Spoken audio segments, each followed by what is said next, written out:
બીજું જે નજર કરીએ તો ઓફકોર્સ બિકોઝ ટ્રમ્પ ટેરિફથી જે અફેક્ટેડ કાઉન્ટર્સ છે લાઇક સી ફૂડ કાઉન્ટર્સ હોય કે ટેક્સટાઇલ કાઉન્ટર્સ હોય એમાં આજે થોડો ઘટાડો આપણે જોઈ રહ્યા છે. આ એરિયાઝમાં તમે શું કરશો? કોઈ કાઉન્ટર પર નજર સ્પેશિયલી રાખવી જોઈએ?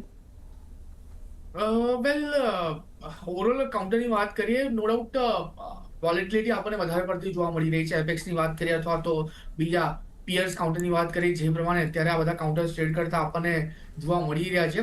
મારું વ્યૂ અત્યારે થોડોક સાઇડવેઝનો છે. હું કોઈ નવી ખરીદારી કરીને ચાલવાની સલાહ અત્યારે નથી આપી રહ્યો. એપેક્સ ફૂડ જે અત્યારે 2% નીચે ટ્રેડ કરતો આપણને જોવા મળી રહ્યો છે.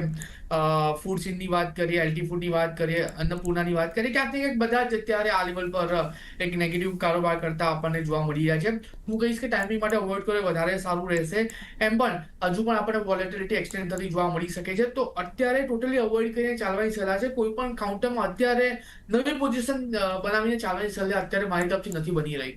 ઓકે, તો નવી તો પોઝિશન કશે જ અત્યારના બનાવવું નહીં જોઈએ. આપણે આ કઈ રીતના આ ઇફેક્ટને ગ્રાસ્પ કરીને કઈ રીતના આ બધા કાઉન્ટર્સ સેટલ થાય છે એના સુધી આપણે રાહ જોઈશું.